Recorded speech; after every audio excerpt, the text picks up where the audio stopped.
မိတ်ဆွေတင်းနေနဲ့ဝိချာကိုဆုံးဖြတ်ချက်ချလိုက်တဲ့နေ့တနေ့ကိုပြန်စဉ်းစားကြည့်လိုက်ပါအပြေဖနဲ့အတလေးတယောက်ဝက်လိုက်တယ်မနက်9 နာရီဆိုတာနဲ့အေးရကနဲ့အတင်းယုံထားပြီးပန်းချန်ထဲမှာဒါမှမဟုတ်ဂျင်းထဲကပြေးဆက်ပေါ်မှာချွေးတရွေးရွှဲနဲ့အားကျိုးမှန်တဲ့ပြေးကြတယ်တပတ်နှစ်ပတ်တလားတီတီဒီတိုင်းဇွဲလုံလွာကြီးစွာနဲ့နေ့တိုင်းပြေးခဲ့တယ်ပြီးတော့ရင်ခုန်စွာနဲ့ဝိချိန်ဆက်ပေါ်ကိုတက်ကြည့်လိုက်တဲ့အခါကင်းကနန်းတွေကတပေါင်မှကြက်မသွားတဲ့အပြင်တချို့ဆိုရင်အရင်ကတက်တောင်ပိုးတက်နေတာကိုတွေ့လိုက်ရတယ်မှန်ရှိမှရက်ကြည့်လိုက်တော့လေဘိုက်ခောက်တီကအရင်အတိုင်းပဲထရနီတုံးပါပဲဒီလိုစ조사လေးရဲ့လဲရလက်မရတဲ့အခါလူတော်တော်များများကကိုပဲအဖြစ်တင်မိကြပါတယ်ငါပြေးတာနေနေလို့လားငါခန္ဓာကိုယ်ကပဲအစီမကြနိုင်တဲ့ကိုလုံးမျိုးဖြစ်နေပြီလားဆိုပြီးစိတ်ဖြစ်အားငယ်ကဝယ်ထားတဲ့ပြေးဖက်နဲ့လေးကိုဒေါင်းတနေရာမှာပစ်ထားလိုက်ပြီးအားကစားကိုလုံးဝလက်လျှော့လိုက်ကြပါတော့တယ်တကယ်တော့ချွေးထွက်များလေပင်မအောင်ပြေးနိုင်လေအစီပိုးကြလေဆိုတဲ့ကျွန်တော်တို့ရဲ့ယုံကြည်မှုနဲ့ခန္ဓာကိုယ်ရဲ့တုံ့ပြန်မှုတွေကြားမှာလုံးဝကိုကွဲလွဲနေတာကြောင့်ပါတင်နေစဉ်အမောတကာပြေးနေပါလျက်နဲ့ဝိတ်မကြတဲ့အပြင်ဘိုက်ခောက်အစီတွေပိုထွက်လာတာဟာတင်အစာမစင်ကျင်လို့ကြီးပဲမဟုတ်ပါဘူးခန္ဓာကိုယ်ဆိုလာကျွန်တော်တို့ထင်ထားသလိုပြေးရင်ပြေးတဲ့လောက်ကယ်လိုရီတွေလောင်ကျွမ်းသွားမယ်ယူရှင်းတဲ့တင်ချာစက်ယုံကြည်မဟုတ်ပါဘူးတင်ကနေ့တိုင်းပုံမှန်ပြေးနေတဲ့အခါတင်ခန္ဓာကိုယ်ကြီးကအဲ့ဒီပြေးခြင်းဆိုတဲ့အလုပ်ကိုအလွန်အမြင့်ကျွမ်းကျင်သွားပြီးစွမ်းအိမ်တွေကိုမလိုအပ်ပဲအလားဟမလောင်ကျွမ်းစေဖို့အလိုအလျော့ချင်းချုပ်ပေးလိုက်တာပါဒီနေ့ဗီဒီယိုမှာတော့ပြေးတိုင်းဝိတ်ကြစေတာအမှန်လားဆိုတဲ့မေးခွန်းရဲ့နောက်ွယ်မှာလူတိနေတဲ့ပြေးချင်းရဲ့ထောင်ချောက်လီးကိုအကြောင်းကိုရှင်းပြပေးသွားမှာပါပြီးတော့တကယ်လို့တင်ကပြေးရတာကိုဝါသနာပါတဲ့သူဆိုရင်လည်းတင်ရဲ့ပြေးချင်းကနေအစီပိုးတွေကိုအထီရောက်ဆုံးအရွေးပျော်ချစေမယ့် smart runnings လို့ခေါ်တဲ့စနစ်တကျသောပြေးနည်းဗျူဟာတွေပါအသေးစိတ်ဆွေးနွေးပေးသွားမှာဖြစ်ပါတယ်ပထမအဦးဆုံးကျွန်တော်တို့တတိမထမိတဲ့အကြီးဆုံးထောင်ချောက်ကတော့ခန္ဓာကိုယ်ရဲ့အကျွမ်းတမြင်ဖြစ်သွားတာပါပဲဒီလိုလေးစဉ်းစားကြည့်ပါသင်ကားစမောင်းတစ်ခါစအချိန်တုန်းကဆိုရင် steering ကိုကန်ရတာ brake နဲ့ရတာအားလုံးကစိမ့်နေတော့လူကအရန်ကိုအားဆိုင်ရပါတယ်ချွေးတွေပြန်လူလက်ပင်ပန်းတယ်ဒါပေမဲ့ကားမောင်းကျွမ်းကျင်သွားတဲ့အခါလက်တစ်ဖက်နဲ့တချင်းလေးနားထောင်ရင်တက်တောင့်တမောင်းသွားလို့ရနေပါပြီကျွန်တော်တို့ရဲ့ခန္ဓာကိုယ်လည်းအဲ့ဒီအတိုင်းပါပဲပထမတစ်ပတ်သင်စပြေးတဲ့အချိန်တုန်းကသင်ခန္ဓာကိုယ်ကအယမ်းကိုအားဆက်ရတယ်နှလုံးကလည်းအများကြီးအလွတ်လောက်ရတယ်ကြွက်သားတွေကလည်းအားဆက်ရတဲ့အတွက်အဲ့ဒီအချိန်မှာကယ်လိုရီတွေအဆီတွေအများကြီးလောင်ကျွမ်းပါတယ်ဒါပေမဲ့သင်ကနေ့တိုင်းဒီအချိန်ဒီအမြန်ဆုံးဒီအကွာအဝေးကိုပဲပုံမှန်ပြေးလာတဲ့အခါဥပမာနေ့တိုင်း3မိုင်ပေါ့ဗျာ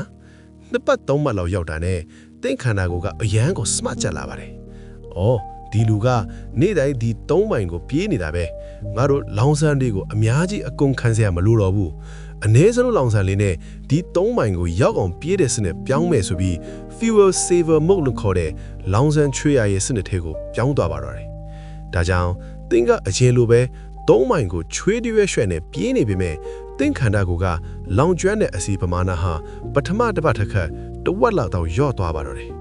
ပြေးတာချင်းအတူတူပင်မန်းတာချင်းအတူတူပဲသင်ခန္ဓာကိုယ်ကသင်ကိုလွှဲချပြီးအစီတွေကိုခြွေထားလိုက်တာဖြစ်ပါတယ်ဗျကဲဒုတိယထောင်ချောက်ကတော့ကျွန်တော်တို့ရဲ့စိတ်ပိုင်းဆိုင်ရာနဲ့တိုက်ရိုက်သက်ဆိုင်နေမဲ့ထောင်ချောက်တစ်ခုပါအဲ့ဒါကတော့ပြေးပြီးတဲ့အခါဖြစ်လာတဲ့စုချီးမြှင့်ခြင်းနဲ့စိတ်တော့မဟုတ် reward mindset ပါပဲဒီလိုဗျာသင်မနဲ့ခင်နားရီဝက်လောက်အပြင်းထန်ပြေးမိသွားပြီဆိုပါစို့လူကလည်းပင်ပန်းနေပြီးချွေးတွေကဗမားကြီးထွက်ထားပါတယ်အဲ့ဒီအချိန်မှာသင်အုံနောက်ထဲကိုဝင်လာတဲ့အသွေးကဒီနေ့တော့ငါအများကြီးပြေးထားတယ်ကယ်လိုရီတွေလည်းအများကြီးလောင်ထားတာပဲဒါကြောင့်ဒီနေ့မနေ့စားတော့လက်ဖြည်းကြီးချိုချိုလေးတစ်ခွက်နဲ့ပလာတာလေးစားလိုက်အောင်ပါဆိုပြီးကိုပြန်လဲစုချီးမြတ်တတ်ကြပါတယ်ဒီနေရာမှာသင်ချာလေးနည်းနည်းတွက်ကြည့်အောင်သင်45မိနစ်ပြေးလိုက်လို့လောင်ကျွမ်းသွားတဲ့ကယ်လိုရီကအလွန်ဆုံးရှိမှ300လောက်ပါပဲဒါပေမဲ့သင်စုချီးမြတ်လိုက်တဲ့လက်ဖြည်းကြီးနဲ့ပလာတာကကယ်လိုရီ900လောက်ရှိနေပါတယ်ပြေးလိုက်လို့အစီကျသွားမယ့်အစားကယ်လိုရီ200လောက်တော့ပိုပြန်တက်သွားပါတော့တယ်နောက်တစ်ချက်ကကျွန်တော်တို့သတိမထားမိတဲ့တနေ့ကုန်ငိမ့်နေချင်ပါမနက်ကအရန်ပင်ဖန်းအောင်ပြေးထားတဲ့အတွက်နေ့လယ်ပိုင်းမှာယုံရောက်တဲ့အခါဒါမှမဟုတ်အိမ်ရောက်တဲ့အခါခန္ဓာကိုယ်ကမင်းမနက်ကအရန်ပင်ဖန်းထားတယ်အခုငိမ့်လေးထိုင်နေတိတ်မလွတ်ရှားနေဆိုပြီးခိုင်းပါတယ်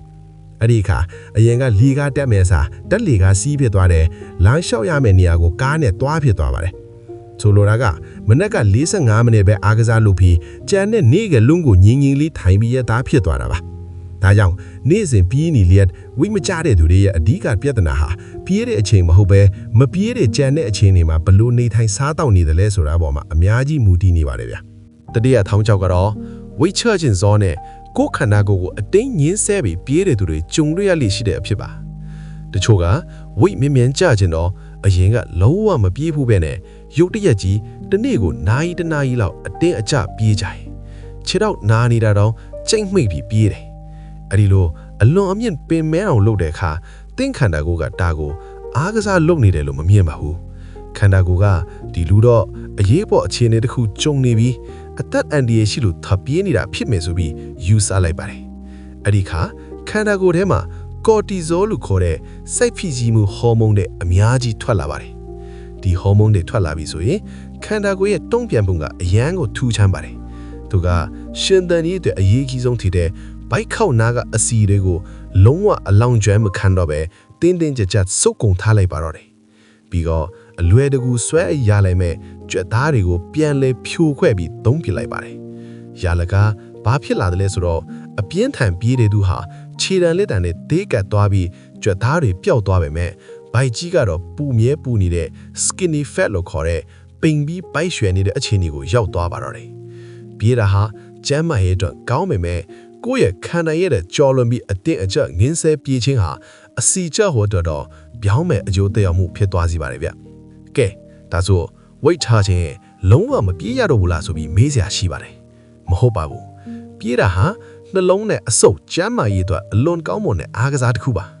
ဒါပေမဲ့အစီပိုးတွေကြခြင်းနဲ့ဆိုရင်တော့အရေးလိုမျက်စိမိတ်ပြေးနေမဲ့ထား smart ကြပြေးဖို့လိုအပ်လာပါပြီ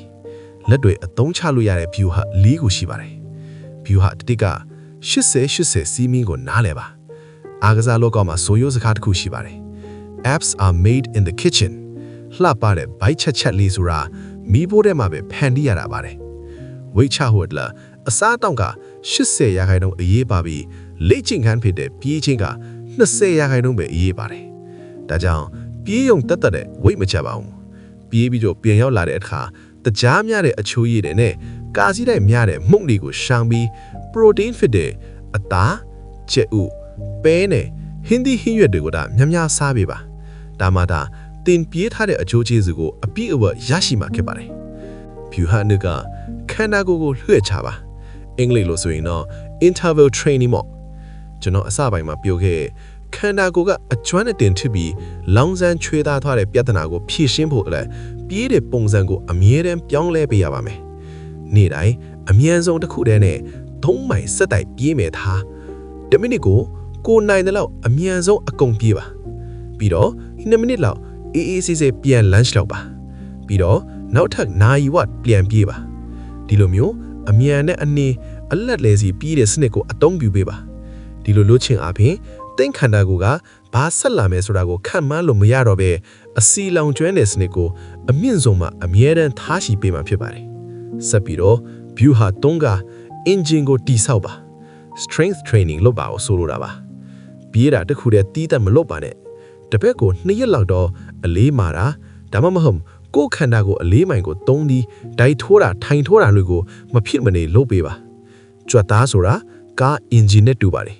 တင့်ခန္ဓာကိုမှာကြွက်သားတွေပိုများလာလေတင်အနားယူပြီးရုပ်ရှင်ထိုင်ကြည့်နေတဲ့အချိန်မှာတော့မှကယ်လိုရီတွေအဆီတွေကိုအလိုလျောက်ပိုးပြီးလောင်ကျွမ်းပေးမှာဖြစ်ပါတယ်ပြေးခြင်းနဲ့အလေးမာခြင်းကိုပေါင်းဆက်လိုက်တာဟာအစီကျဖို့အတွက်အကောင်းဆုံး formula ပါပဲနောက်ဆုံး view ဟာကဟောတနေ့ကုန်လှုပ်ရှားပါပြေးဆက်ပေါ်ကနိုင်45မိနစ်ထဲကြံတဲ့နေ့တစ်ဝက်မှာဘလို့နေတယ်လဲဆိုတာကပိုအရေးကြီးပါတယ်ပြေးပြီးတော့တနေ့ကုန်မထိုင်နေပါနဲ့ရုံးမှဆိုရင်လည်းနာရီဝက်တစ်ခါတော့ထပြီးလမ်းလျှောက်တာလီတာအတက်အနမ်းလောက်တာမျိုးကိုတနေ့ကုန်ပေါ့လာလာလေးဆက်လုပ်ပြီးပါဒီလိုမတိမတလှုပ်ရှားနေမှုတွေကနေလောင်ကျွမ်းသွားတဲ့ကယ်လိုရီပမာဏဟာတင်မနက်ကပြေးထားတဲ့ပမာဏထက်တော့ပိုများနိုင်ပါတယ်ဗျကဲအနစ်ချွတ်ရမယ်ဆိုရင်တော့ပြေးတိုင်းဝိတ်ကြတယ်ဘိုက်အစီကြတယ်ဆိုတာလုံးဝအာမခံချက်ပေးထားတဲ့အရာမဟုတ်ပါဘူးပြေးတာဟာတင့်ရဲ့နှလုံးနဲ့အဆုပ်ကိုကျန်းမာစေဖို့စိတ်ဖိစီးမှုတွေကိုညှို့ကျစေဖို့ကြအလွန်ကောင်းမွန်တဲ့အားကစားတစ်ခုပါဒါပေမဲ့ခန္ဓာကိုယ်ကအစီပိုတွေကိုဖယ်ရှားဖို့ဆိုရင်ပြီးုံတက်တက်နဲ့မရပဲ ကိုယ့်ရဲ့အစားအသောက်ကိုတနေကုန်လမ်းလျှောက်သွားနေတဲ့ပုံစံနဲ့အလေးမှလေ့ကျင့်ခိုင်းတွေကိုပါဟန်ချက်ဖိညှိစွာဤပေါင်းဆက်ဖို့လိုအပ်ပါတယ်။ဒါကြောင့်တင်ကနေ့တိုင်းပြေးနေလျက်ဝိတ်မချခဲ့တယ်ဆိုရင်ကိုလုံးဝစိတ်မပြတ်ပါနဲ့။တင်စ조사အားထုတ်မှုနည်းနေတာမဟုတ်ပါဘူး။နီးဗျူဟာလေးနည်းနည်းပြောင်းမဲဖို့လိုအပ်နေတာပါ။ဒီနေ့ကျွန်တော်မျှဝေပေးခဲ့တဲ့အကြောင်းအရာတွေဟာတင်းရဲ့လေ့ကျင့်ခန်းလုံနည်းနဲ့ပတ်သက်ပြီးအမြင်တွေကိုပိုပြီးရှင်းလင်းသွားမယ်လို့ယုံကြည်ပါတယ်။ဒီဗီဒီယိုလေးကိုကြည့်ပြီးသွားရင်တင်းအနေနဲ့အခုလက်ရှိမှာဘလို့ပုံစံနဲ့ပြေးနေတယ်လဲပြေးပြီးတော့ရောဘိုက်ကစားတဲ့တန်မခံနိုင်ပဲအစာဒီပိုစားမိတတ်သလားဆိုတာကို comment မှာဝင်ရောက်ဆွေးနွေးပေးတဲ့ဖို့ဖိတ်ခေါ်ချင်ပါတယ်။တင်းရဲ့မိတ်ဆွေတွေတက်မှာပြေးမှဝိတ်ကြမှာဆိုပြီးနေတိုင်းဒူနာခံအမောခံပြေးနေလဲနဲ့ရလက်မထပ်ဖြစ်နေတဲ့သူတွေရှိရင်လဲဒီဗီဒီယိုလေးကို share ပေးပြီးလက်ဆင့်ကမ်းလိုက်ပါအောင်ဗျာ။ဒီလိုလက်တွေအသုံးကျတဲ့ကျမ်းမာရေးဗဟုသုတတွေကိုအပတ်စဉ်တင်ဆက်ပေးသွားမှာမို့ Pharmacist Tips YouTube Channel ကို Subscribe လုပ်ထားဖို့မမေ့ပါနဲ့နော်။အားလုံးပဲမှန်ကန်တဲ့လေ့ကျင့်ခန်းနည်းစနစ်တွေနဲ့အတူအစီအပိုဒီကင်းဝေးပြီးလန်းဆန်းပေါ်ပါတဲ့ channel ကိုပိုင်ဆိုင်နိုင်ကြပါစေကြာ။ကျေးဇူးတင်ပါတယ်။